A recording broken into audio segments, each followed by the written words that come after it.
Good morning adik-adik semuanya. Hai, senang sekali kita bisa berjumpa lagi ya di ibadah online kita Sekolah Minggu GKI Pastor. Wah, adik-adik kelas kecil semuanya sehat?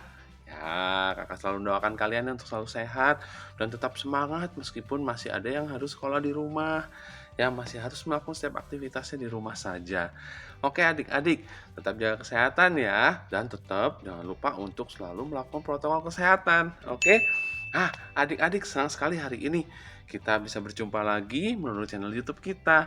Dan hari ini kita sudah siap ya untuk bisa memulai ibadah kita. Oke. Sikap yang manis ya semuanya ya. Nah, sebelum kita mulai, yuk kita berdoa dulu yuk. Boleh yuk semuanya kita lipat tangan, tutup matanya, yuk kita berdoa. Ya. Tuhan Yesus, terima kasih. Kami mengucap syukur hingga hari ini kami dapat beribadah kembali. Kami dapat beribadah melalui online. Terima kasih Tuhan untuk setiap fasilitas yang boleh kami terima, yang boleh kami lakukan. Terima kasih, kami siap untuk memulai ibadah ini dan kami ingin memuji, memuliakan nama-Mu serta mendengarkan firman-Mu. Terima kasih Tuhan Yesus, kami siap untuk memulai ibadah ini. Hanya dalam nama Tuhan Yesus kami berdoa dan mengucap syukur. Ada yang percaya semua katakan amin. Yeay, adik-adik, sukacita semuanya. Pastinya. Oke, adik-adik, kita mau berjumpa sama Tuhan nih, kita mau ketemu Yesus, kita harus selalu bersukacita, betul? Oke, yuk, untuk mengawalinya kita pujikan bersama yuk. Kita akan pujikan sukacita bertemu Yesus, yuk. Oke adik-adik, yuk kita pujikan yuk. Sukacita bertemu Yesus. Yuk kita sama-sama nyanyi ya.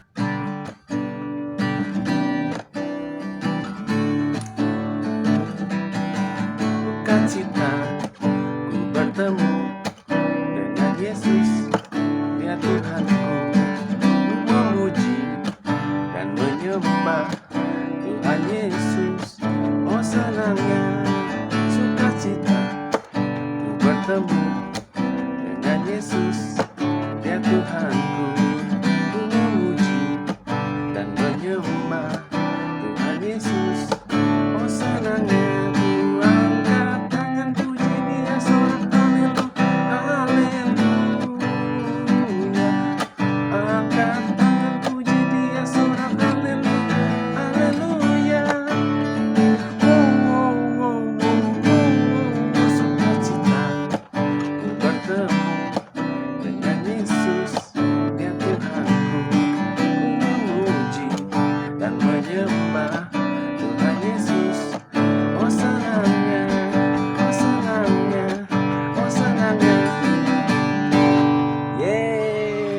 sukacita semuanya ya.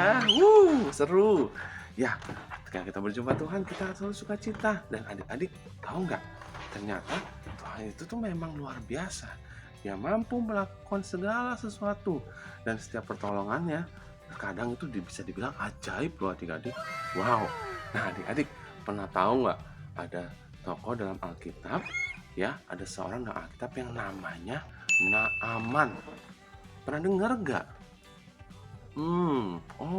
Ada yang pernah, ada yang belum ya. Nah, hari ini kita mau cerita tentang si Naaman ini ya. Dan hari ini kita bakal mendengar ceritanya Naaman kenapa ya. Nah, tapi sebelum mendengarkan cerita, ada previewnya nih adik-adik. Adik-adik, lewat pujian ini kita bisa lihat previewnya apa ya. Siapa tuh Naaman ya. Oke adik-adik, akan mau ajarin kita satu lagu baru mungkin ya buat kalian. Judulnya Naaman sakit kusta. Wah, ternyata Naaman sakit ya. Oke, kita akan pujikan yuk. Kita mau pujikan Naaman sakit kusta. Oke adik-adik, yuk kita pujikan sama-sama ya. Naaman sakit kusta ya. Kakak nyanyi dulu pelan-pelan. Nanti kalau udah adik-adik mengikuti ya.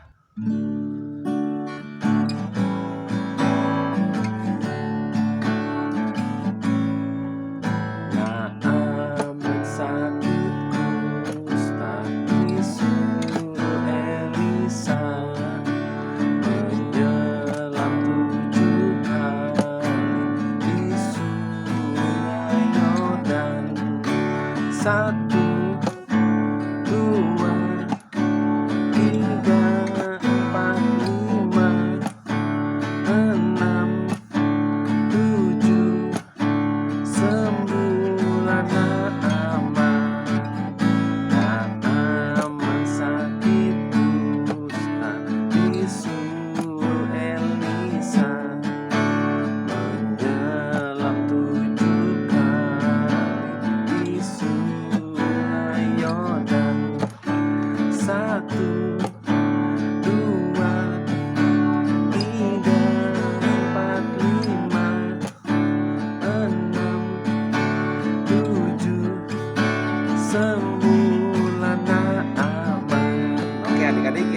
sekarang kita nyanyi sama-sama ya. Naaman sakit kusta disuruh Elisa menyelam 7 kali. Di mana? Di sungai Yordan. Yuk hitung yuk. 1, 2, 3, 4, 5, 6, 7. Sembuhlah Naaman, sembuhlah Naaman. Ya, itu adik-adik cerita tentang Naaman. Tapi kelengkapannya gimana ya ceritanya ya? Yuk, nanti kita dengar cerita. Tapi sebelum kita dengar cerita, kita mau persembahan dulu ya. Oke, adik-adik, kita mau kasih persembahan dulu ya. Buat apa sih persembahan, Kak? Itu sebagai bentuk ucapan syukur kita sama Tuhan yang sudah begitu baik dalam hidup kita. Ya, sebagai bentuk ucapan syukur, mari kita memberikan persembahan yang terbaik. Ya, masukkan persembahan dalam amplop, kemudian kasih ke papa mama kalian atau ke kakak pembimbing kalian. Oke? Nah, sembari kita memberikan persembahan, kita mau angkat pujian yuk. Aku bawa dan berikan persembahanku. Yuk.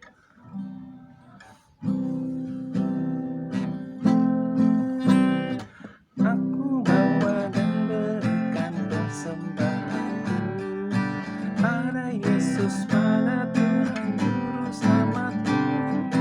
Aku bawa dan berikan persembahanku pada Yesus, pada Tuhan Juru Selamatku. Oke adik-adik, nanti kalau sudah dikasih ke papa mama ya sama pengasuh kalian. Nanti kalau sudah, nanti kita bisa bertemu, kita mau bawa ke gereja. Oke? Oke adik-adik. Sekarang saatnya kita mendengarkan apa? Iya betul, kita akan mendengarkan cerita. Nah hari ini ceritanya bakal seru. Karena Buding yang akan bawain hari ini. Ya adik-adik, kita mau dengerin cerita tentang Naaman tadi ya. Yuk kita dengerin cerita.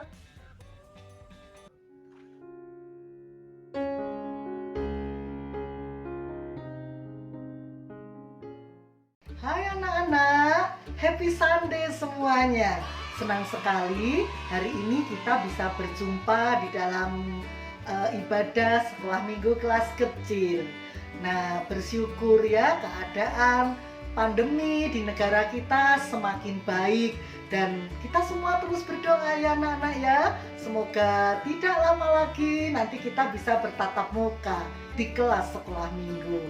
Nah anak-anak yang dikasihi Tuhan, hari ini pembacaan Alkitab kita terambil dari kitab 2 Raja-Raja 5 ayat 1 sampai ke 3 dan ayat 10 hingga 15. Mari bersama-sama kita simak ya. Naaman, panglima Raja Aram, adalah seorang terpandang di hadapan tuannya dan sangat disayangi. Sebab oleh dia, Tuhan telah memberikan kemenangan kepada orang Aram. Tetapi orang itu, seorang pahlawan tentara, sakit kusta. Orang Aram pernah keluar bergerombolan dan membawa tertawan seorang anak perempuan dari negeri Israel. Ia menjadi pelayan pada istri Naaman. Berkatalah gadis itu kepada nyonyanya, "Sekiranya tuanku menghadap nabi yang di Samaria itu, maka tentulah nabi itu akan menyembuhkan dia dari penyakitnya." Kemudian datanglah Naaman dengan kudanya dan keretanya, lalu berhenti di depan pintu rumah Elisa. Elisa menyuruh seorang suruhan kepadanya, mengatakan, "Pergilah mandi 7 kali dalam sungai Yordan, maka tubuhmu akan pulih kembali, sehingga engkau menjadi tahir."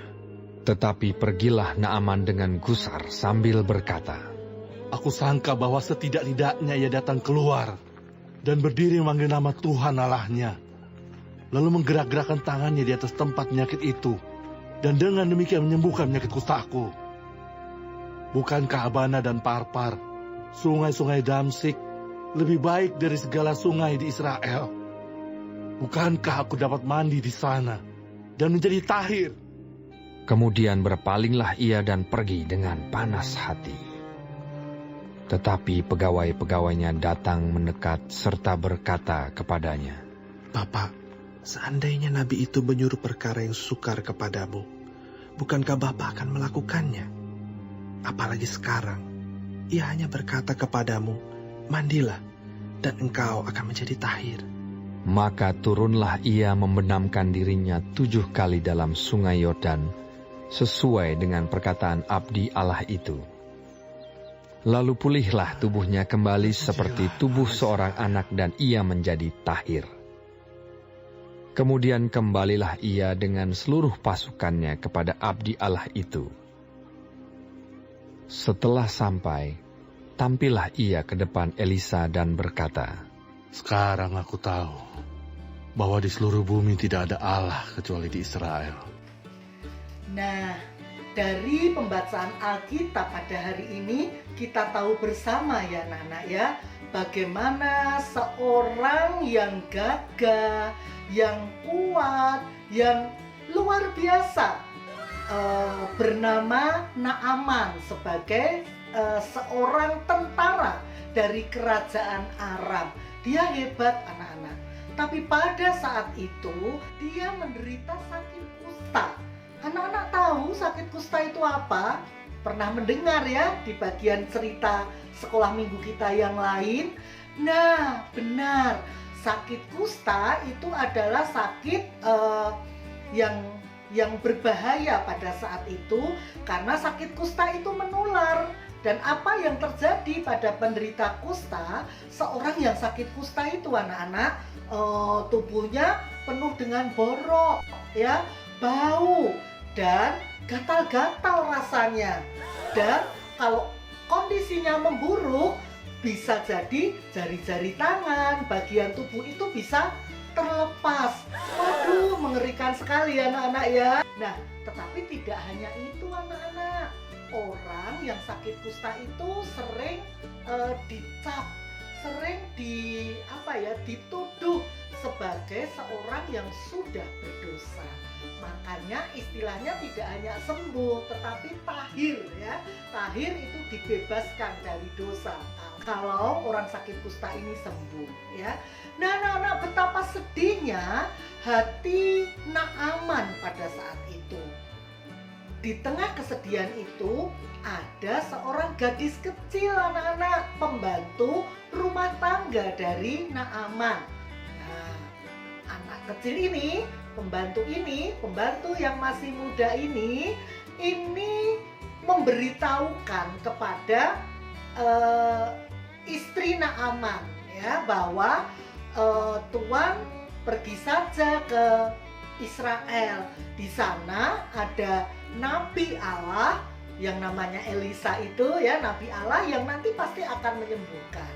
Nah, Naaman mendengarkan suara dari pembantu rumah tangga yang ada di keluarganya itu, dan pada akhirnya Naaman bersama dengan rombongan datang ke rumah Nabi Elisa.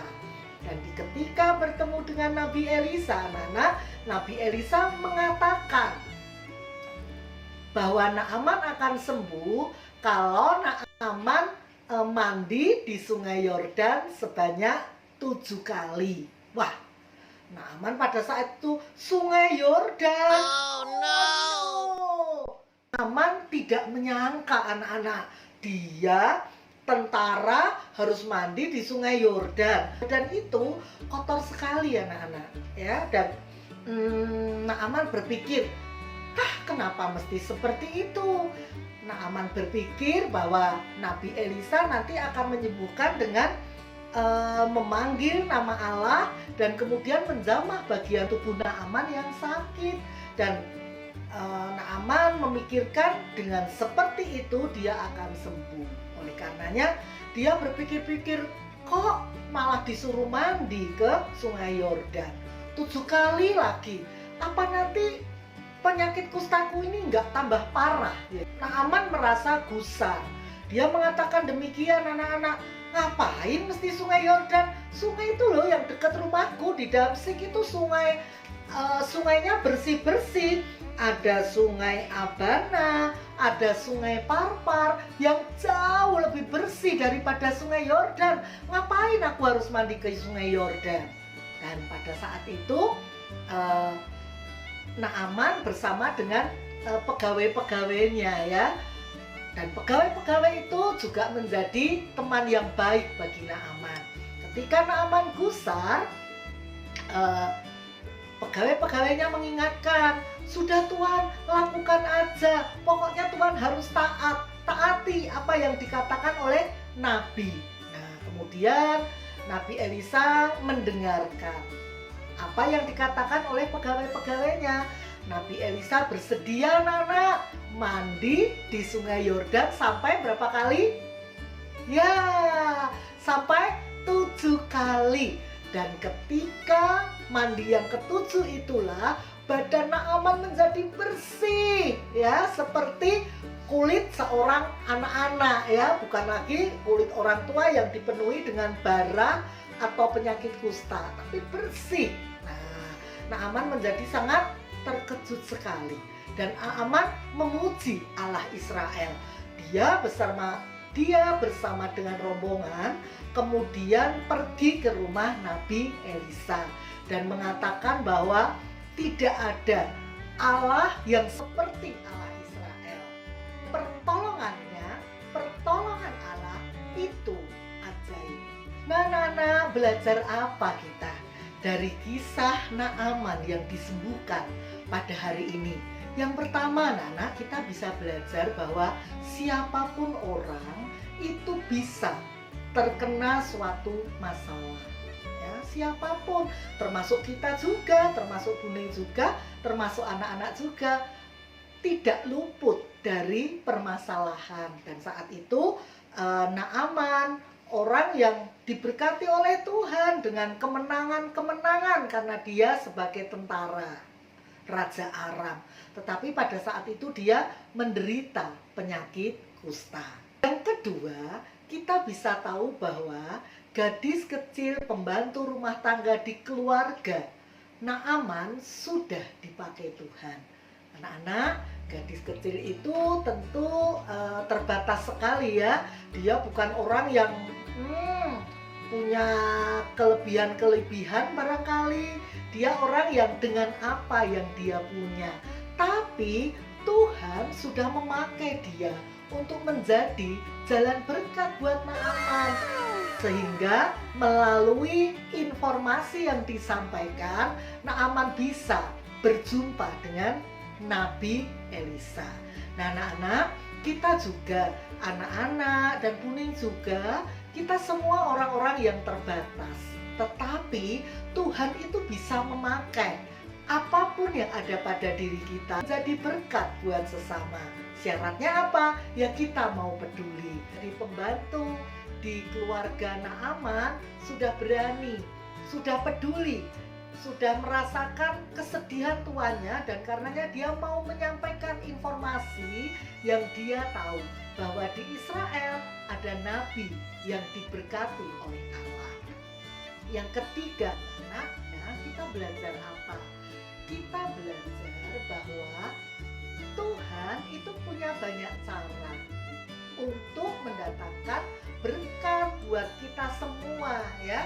Naaman hanya berpikir bahwa caranya sembuh itu adalah bertemu dengan Elisa, dan kemudian nanti Nabi Elisa akan pegang bagian yang sakit dan Naaman akan menerima kesembuhan. Tapi ternyata tidak seperti itu, anak-anak. Jadi dari pelajaran ini kita juga bisa belajar ya, bahwa kita tidak bisa membatasi cara Allah di dalam berkarya. Naaman harus mandi di sungai Yordan selama sebanyak 7 kali ya. Itu juga menuntut ketaatan. Ketaatan itu akan menghasilkan berkat. Itu yang bisa kita pelajari. Tetapi anak-anak, ada hal yang menarik lagi yang bisa anak-anak pelajari. Kalau Buning bertanya, anak-anak, ketika tadi Nabi Elisa menyampaikan bahwa Naaman harus mandi di sungai Yordan 7 kali, bagaimana perasaan Naaman? Apakah Naaman langsung taat? No, tidak ya. Naaman pada saat itu bahkan merasa gusar. Gusar itu marah ya. Kenapa disuruh mandi di sungai Yordan yang kotor itu? Tetapi kita melihat ada teman-temannya Naaman ya, pembantu-pembantunya yang mengingatkan untuk taat. Nah, anak-anak, kita belajar untuk selalu menjadi anak yang taat ya. Karena melalui ketaatan itu mendatangkan sukacita bagi Tuhan, dan tentu saja berkat buat kita ya. Kalau kita taat, kita pasti happy anak-anak ya. Pasti ada banyak berkat yang akan kita lihat dan kita dapatkan. Nah, tetapi kita tidak boleh hanya memikirkan diri kita sendiri ya.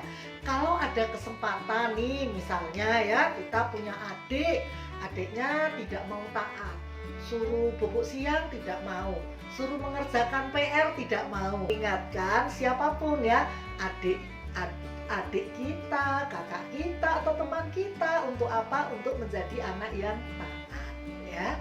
Nah, anak-anak, melalui kisah ini kita diingatkan benar bahwa Allah itu adalah Allah yang luar biasa. Pertolongannya adalah ajaib ya.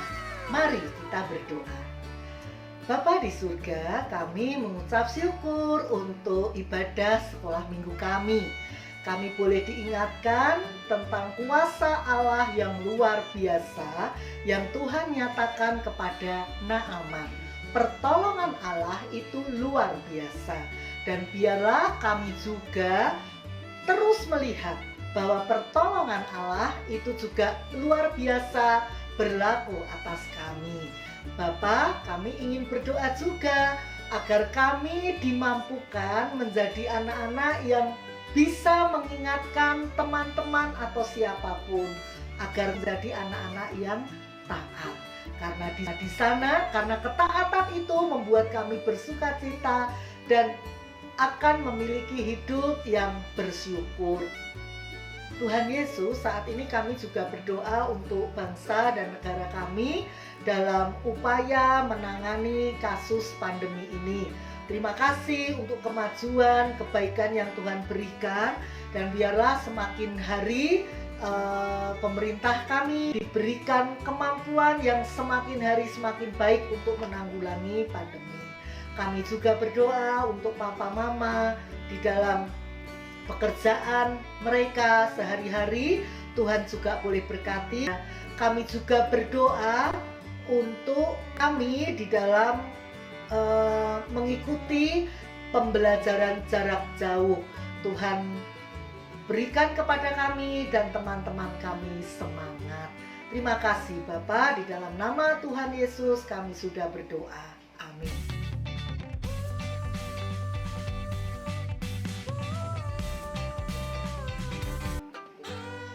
Nah, untuk aktivitas hari ini kita akan membuat Naaman yang sedang mandi di sungai Yordan ya anak-anak ya. Bahan yang diperlukan, anak-anak boleh pakai paper plate seperti ini, tapi tidak harus seperti ini loh anak-anak. Kalau anak-anak punya kertas, apapun boleh dan tidak harus berbentuk bundar atau bulatan. Yang kedua, kita pakai stick es. Stick es ini juga tidak harus stick es. Anak-anak mau pakai sedotan juga boleh, atau apapun bisa saja. Yang kemudian kita butuh kertas. Kertasnya boleh kertas warna dan ataupun kertas putih polos seperti ini. Kalau kertas warna nanti kita, kalau kertas polos nanti kita warnain ya. Terus seperti biasa alat tulis, gunting, lem, dan juga pensil warna. Nah, bagaimana ini cara membuatnya? Yang pertama, kita ambil kertas yang putih ya anak-anak ya.